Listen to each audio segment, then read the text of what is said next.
En el 475 a.C., un piscicultor chino llamado Fan Li escribió algo que cambiaría la forma en que las civilizaciones se alimentarían durante los siguientes 2000 años.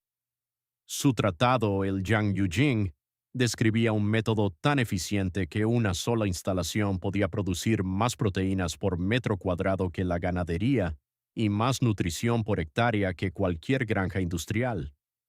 Una vez construido, alimentaría a tu familia durante décadas sin comprar pienso, sin permisos y sin depender de nadie. Los métodos de Fan Li sobrevivieron a las guerras, dinastías e imperios porque el conocimiento era demasiado valioso para perderse. Pero en Estados Unidos la mayoría de la gente nunca ha oído hablar de la acuicultura en estanques de patio, aunque ha alimentado a más seres humanos a lo largo de la historia que cualquier otro sistema de proteínas en la Tierra. Ese silencio no es accidental. Hoy estamos construyendo el ecosistema regenerativo de Fan Li en tu patio trasero. Para cuando termines tendrás una fábrica de proteínas autorreplicante que se alimenta sola, se gestiona sola y produce más alimentos de los que tu familia puede consumir. En 10 años, cuando tus vecinos estén preocupados por los precios de los alimentos y las cadenas de suministro, saldrás a tu estanque y sentirás una calma que ninguna cantidad de dinero puede comprar. Pero primero debes entender qué pasó con este conocimiento. Alrededor del 3500 a.C., durante el periodo neolítico a lo largo del río Amarillo en China, los agricultores notaron algo después de que las inundaciones estacionales retrocedieran. Los peces, concretamente las carpas, quedaban atrapados en zonas bajas. Si excavaban esas depresiones un poco más profundo y reforzaban los bordes con arcilla, los peces se quedaban. Prosperaban, se reproducían y podían ser recolectados siempre que se necesitara comida. Esto aún no era agricultura, era observación, una asociación con lo que la tierra ya quería hacer. Hacia la dinastía Shang, alrededor del 1600 a.C., las inscripciones en huesos oraculares hacían referencia a la pesca en el jardín, lo que los arqueólogos reconocen ahora como estanques de peces gestionados e integrados en parcelas agrícolas. Los ricos mantenían estanques ornamentales con carpas koi doradas, mientras que los campesinos mantenían estanques de trabajo con carpas comunes. Ambos sistemas alimentaban a la gente, pero solo uno requería permiso de las autoridades. Luego, durante la dinastía Tang, en el siglo VII d.C., ocurrió algo inesperado que revolucionó la acuicultura para siempre. El apellido de la familia del emperador era Li, el mismo nombre que la carpa común, Liu. Por respeto o quizás superstición, el emperador prohibió la cría de carpas comunes en todo el imperio. Los agricultores se enfrentaron a una crisis. La carpa había sido su principal fuente de proteínas durante más de 1000 años, pero en lugar de morir de hambre, innovaron. Empezaron a criar múltiples especies en el mismo estanque. La carpa de fango se alimentaba de los sedimentos del fondo, la carpa plateada filtraba algas en la parte media de la columna de agua, la carpa herbívora consumía plantas en la superficie y la carpa cabezona comía zooplancton. Cada especie ocupaba un nicho ecológico diferente. No había competencia ni desperdicio, solo un ecosistema apilado y autorregulado que era más productivo que cualquier cosa anterior. Esta política accidental creó el primer sistema de policultivo verdadero del mundo. Para cuando los viajeros europeos documentaban las innovaciones chinas en el siglo XIII, los estanques de peces de las aldeas se habían vuelto tan comunes que los cronistas los describían como un rasgo definitorio del paisaje. Algunos de estos estanques tenían siglos de antigüedad, seguían produciendo miles de kilos de proteínas cada año y nadie añadía pienso. Los estanques se alimentaban solos. Ese ecosistema de ciclo cerrado, el que Fan Li documentó y la dinastía Tang perfeccionó por necesidad, nunca llegó a Estados Unidos de forma significativa. Cuando llegaron los colonos europeos, trajeron ganado vacuno, cerdos y pollos, animales que requerían alimentación constante, cercado y mano de obra. La idea de un estanque comestible que se gestionara solo parecía demasiado simple, casi primitiva. Pero no era primitiva, era una ingeniería biológica elegante. Hacia el siglo XX, los estanques de patio en Estados Unidos se consideraban decorativos, no funcionales. Los estanques de koi para los ricos y las fuentes ornamentales eran comunes, pero nada que realmente alimentara a nadie. El conocimiento había sido enterrado. Sin embargo, en la década de 1960, durante las primeras preocupaciones sobre la seguridad alimentaria, unos pocos investigadores de la Universidad de Auburn en Alabama, liderados por el científico pesquero H. S. Swingle, comenzaron a estudiar esos antiguos métodos chinos. Construyeron estanques de prueba, algunos tan pequeños como 90 metros cuadrados, aproximadamente el tamaño de una piscina elevada modesta. Los poblaron con especies nativas como el siluro de canal y el pez sol usando técnicas tomadas de los antiguos sistemas de policultivo. Los resultados fueron innegables. Los investigadores de Auburn documentaron rendimientos de hasta 160 kilos de pescado en estanques de solo 90 metros cuadrados cuando se gestionaban con fertilización básica. Para ponerlo en perspectiva, un cuarto de acre de pasto para ganado produce unos 90 kilos de carne de vacuno al año y requiere alimentación constante, cuidados veterinarios e infraestructura. Estos pequeños estanques producen casi el doble de proteínas usando una décima parte del espacio con casi cero insumos. Los estudios se publicaron y fueron citados por un puñado de entusiastas de la permacultura, pero luego el impulso se detuvo. Ninguna subvención gubernamental, ningún programa de oficinas de extensión ni ninguna facultad de agricultura lo enseñó a escala. Porque en el momento en que instalas un estanque productivo en tu patio, dejas de comprar carne al sistema industrial. El sistema de carne industrial en Estados Unidos, valorado en 200 mil millones de dólares anuales, no tiene incentivos para promover la producción de proteínas casera, pero el conocimiento sobrevivió de la misma manera que sobrevivió a la revolución cultural en China y a la caída de Roma. Porque una vez que entiendes la biología, el ecosistema se construye solo. Así es como funciona. El estanque no son solo peces. Los peces son solo una pieza de un sistema vivo de 4 partes. Primero, tienes los patos. En el policultivo tradicional chino, las aves acuáticas siempre estaban integradas. Los patos no son solo ganado, son los gestores biológicos de tu estanque. Cuando los patos nadan, agitan los sedimentos del fondo, liberando nutrientes en la columna de agua. Cuando defecan, lo cual hacen constantemente, añaden nitrógeno directamente al ecosistema. Ese nitrógeno alimenta a las algas alimentan al zooplancton, el zooplancton alimenta a los peces pequeños y los peces pequeños alimentan a los peces más grandes. Los patos también comen insectos, plantas acuáticas y, ocasionalmente, peces pequeños. Es un ciclo cerrado donde cada acción alimenta a otra cosa. Una pequeña bandada de 3 a 5 patos también te dará huevos. Los patos Khaki Campbell, una de las razas más productivas, ponen entre 280 y 340 huevos al año por pato. Esos son de 840 a 1.700 huevos anuales con una bandada diminuta. Las investigaciones demuestran que los patos con acceso a ecosistemas de estanques pueden obtener hasta el 30% de sus necesidades nutricionales de insectos y plantas acuáticas, reduciendo drásticamente tus costes de pienso. Estás apilando funciones. Los patos fertilizan el agua, el estanque alimenta a los patos, los peces limpian el exceso de nutrientes y las plantas filtran lo que queda mientras tú simplemente cosechas el excedente. Segundo, tienes las plantas. La vegetación acuática no es decoración, son los riñones y pulmones de tu estanque de permacultura. Las eneas son uno de los filtros biológicos más eficientes de la Tierra. Sus raíces extraen el exceso de nitrógeno y fósforo del agua, evitando la proliferación de algas y manteniendo el ecosistema equilibrado. Un anillo de eneas alrededor de los bordes poco profundos de tu estanque hará más por la calidad del agua que cualquier filtro mecánico costoso. Los nenúfares proporcionan sombra, lo que reduce la temperatura del agua y la evaporación en verano. Las plantas sumergidas como el ceratófilo y la elodea liberan oxígeno durante el día, lo cual es crítico para la salud de los peces. Las plantas flotantes como la lechuga de agua y la lenteja de agua absorben nutrientes de manera tan eficiente que las plantas de tratamiento de aguas residuales las utilizan.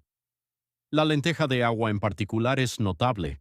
En condiciones óptimas duplica su biomasa en menos de 48 horas, y los patos la comerán tan rápido como crezca, creando una fuente de alimento autorrenovable que no te cuesta nada. La investigación en acuaponía ha demostrado que las plantas pueden eliminar hasta el 90% de los desechos de nitrógeno producidos por los peces. Las plantas absorben los nitratos, el agua se mantiene limpia y los peces se mantienen sanos. No haces casi nada excepto observar. Tercero, tienes los peces. Para la mayor parte de Estados Unidos, el pez sol y el siluro de canal son las opciones más fáciles y legales. Los peces sol crecen más despacio pero requieren cero cuidados. Puéblalos una vez y se reproducen solos, creando una fuente de alimento que se repone sola. Alcanzan un tamaño de cosecha de unos 15 a 20 centímetros en aproximadamente 2 años. El siluro de canal crece más rápido, alcanzando entre medio kilo y 1 kilo en 18 meses en un estanque bien gestionado. La tilapia crece aún más rápido y sabe mejor. En condiciones óptimas alcanzan el medio kilo en solo 5 o 6 meses. Un estanque pequeño con 50 alevines de tilapia puede rendir entre 18 y 23 kilos de pescado para cosechar en una sola temporada de crecimiento. Sin embargo, la tilapia es ilegal en algunos estados porque puede volverse invasora en climas cálidos, así que consulta las regulaciones locales antes de comprar. Cuarto, tienes las bacterias beneficiosas. Estos trabajadores invisibles convierten el amoníaco de los desechos de los peces en nitritos y luego en los nitratos que absorben las plantas. Este ciclo del nitrógeno es la columna vertebral de todo el ecosistema. Una vez establecido, se equilibra solo. No estás gestionando una granja, estás custodiando un sistema vivo. Entonces, ¿cómo se construye esto realmente? Y lo más importante, ¿cuánto cuesta? Para un sistema de proteínas doméstico a escala familiar, el coste total de instalación ronda los $400 a $600, dependiendo de si cavas a mano o alquilas equipo. Eso se desglosa en unos $150 a $300 para un revestimiento de estanque de caucho EPDM, $20 a $50 para los alevines, $30 a $60 para los patitos y $50 a $100 para plantas y suministros menores. Compara eso con una década comprando carne en el supermercado y verás por qué este conocimiento ha sido silenciado discretamente. Primero, elige tu ubicación. ¿Quieres un lugar que reciba al menos 6 horas de sol al día, pero no pleno sol todo el día, lo que sobrecalentaría el agua? Elige el punto más bajo de tu propiedad donde el agua se recoja de forma natural tras la lluvia. Si luchas contra los contornos naturales de tu terreno, pasarás la próxima década luchando contra la erosión y el drenaje. Marca tu estanque. Para una instalación familiar, busca unos 3 por 4,5 metros y 1,2 a 1,5 metros de profundidad en el centro. Puedes cavar esto a mano en un fin de semana o alquilar una mini excavadora por unos cientos de dólares y terminar en una tarde. Crea un escalón poco profundo de unos 30 centímetros de profundidad y de 60 a 90 centímetros de ancho alrededor de los bordes. Esta es tu zona de marisma donde las plantas enraizarán. El centro más profundo es donde los peces se refugiarán durante el calor o el frío extremo. Si tienes suelo arcilloso pesado, puedes sellar el estanque a la manera tradicional revistiéndolo con 15 centímetros de arcilla húmeda, compactándola al caminar sobre ella y dejándola curar. Este método ha funcionado durante miles de años. Si tu suelo es arenoso o rocoso, usa un revestimiento de EPDM. Duran 20 a 30 años y cuestan alrededor de 1 a 2 dólares por pie cuadrado. Llena el estanque con agua. Si usas agua municipal clorada, déjala reposar una semana para que el cloro se evapore. Si usas agua de pozo o de lluvia, puedes poblarlo inmediatamente. Ahora introduce la vida, pero por etapas. Empieza con las plantas. Planta eneas e lirios en los escalones poco profundos. Añade plantas sumergidas como el ceratófilo en las secciones más profundas. Pon a flotar un poco de lechuga de agua o lenteja de agua en la superficie. Deja que esto repose de 2 a 4 semanas. Las plantas necesitan tiempo para enraizar y las bacterias beneficiosas necesitan tiempo para colonizar cada superficie del estanque. Después de un mes, añade tus patos. De 2 a 5 es lo ideal para un estanque pequeño. Irán al agua de inmediato y en pocos días verás cómo se activa el estanque. El agua se enturbiará un poco mientras los patos remueven el fondo. Es normal, es el ecosistema despertando. Después de otro mes, introduce tus peces. Pon unos 50 alevines por cada 3.800 litros de agua. Desaparecerán en las profundidades y no los verás en semanas. No te asustes ni añadas más peces. Están allí creciendo en el agua fresca y oscura. Durante los primeros 6 meses no haces casi nada. Observas a los patos, compruebas la claridad del agua y retiras el exceso de lenteja de agua si cubre la superficie. Rellenas el nivel de agua en épocas secas y ya está. Sin horarios de alimentación, sin químicos y sin interferencias. El estanque está buscando su equilibrio. Hacia el sexto mes empezarás a ver destellos plateados. Tus peces ya son visibles y crecen rápido. Al final del primer año, según la especie, tendrás peces acercándose al tamaño de cosecha. Los patos empezarán a poner huevos a los 5 o 6 meses. 3 patos te darán entre 700 y 900 huevos en su primer año. Esos son unos 60 a 75 huevos al mes, más de lo que la mayoría de las familias pueden consumir. Este sistema regenerativo seguirá funcionando. En el segundo año, los peces se reproducen solos si dejas una población reproductora. Los patos siguen poniendo y las plantas siguen filtrando. Para el tercer año ya no estás gestionando un proyecto, simplemente estás cosechando de un ecosistema vivo que se ha integrado en tu tierra. Ahora, déjame abordar algo que la mayoría de las guías de estanques ignoran: el invierno. Si vives en un clima del norte donde los estanques se congelan, tus peces pueden sobrevivir bajo el hielo siempre que mantengas una pequeña abertura para el intercambio de gases. Un simple calentador de estanques, que cuesta unos $40, mantendrá un pequeño agujero abierto todo el invierno. El pez sol y el siluro entran en un estado de letargo en agua fría y sobreviven bajo el hielo durante meses. La tilapia, sin embargo, no tolera el agua por debajo de los 10 Kits y debe ser cosechada antes del invierno o trasladada al interior. Los patos son resistentes al frío y seguirán poniendo en invierno si tienen refugio contra el viento. Un simple gallinero de 3 paredes con paja es todo lo que necesitan. Una cosa más que la mayoría de las guías no te dirán: en la mayoría de los estados, los estanques de menos de media hectárea no requieren permisos ni aprobación gubernamental. Simplemente estás recolectando agua de lluvia y gestionándola en tu propia propiedad. Sin embargo, las regulaciones sobre especies de peces varían. La tilapia está prohibida en algunos estados porque teóricamente podría establecer poblaciones silvestres. El siluro y el pez sol son legales en casi todas partes. Consulta la web de pesca y caza de tu estado antes de comprar alevines, pero en la mayoría de los casos, no necesitas pedir permiso a nadie para construir esto. Esto es lo que Fan Li entendió hace 2500 años. Esto es lo que el sistema alimentario industrial ha pasado un siglo intentando que olvides. No necesitas sus cadenas de suministro. No necesitas depender de sistemas que pueden fallar. Necesitas agua, sol, un agujero en el suelo y la paciencia para dejar que la biología haga lo que siempre ha hecho. 10 años después, tus vecinos estarán angustiados por los precios de los alimentos, el desabastecimiento y la inestabilidad. Tú saldrás a tu estanque comestible, lanzarás el sedal, sacarás un pez sano, recogerás una cesta de huevos calientes y sentirás algo que la mayoría de la gente ha olvidado: soberanía. No de la clase ruidosa que se anuncia, sino de la silenciosa que no necesita hacerlo. Porque has construido algo que no puede ser grabado, regulado ni arrebatado. Has construido independencia. Si esto despierta algo en ti y si puedes verte junto a ese estanque dentro de 10 años, comparte esto con alguien que esté listo para dejar de pedir permiso. El conocimiento está aquí. La elección es tuya. El estanque está esperando.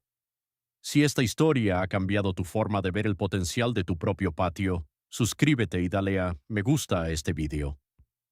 Estamos rescatando la sabiduría antigua que el mundo moderno ha intentado enterrar. Planta las semillas de tu propio futuro. El próximo tesoro de la autosuficiencia será revelado pronto.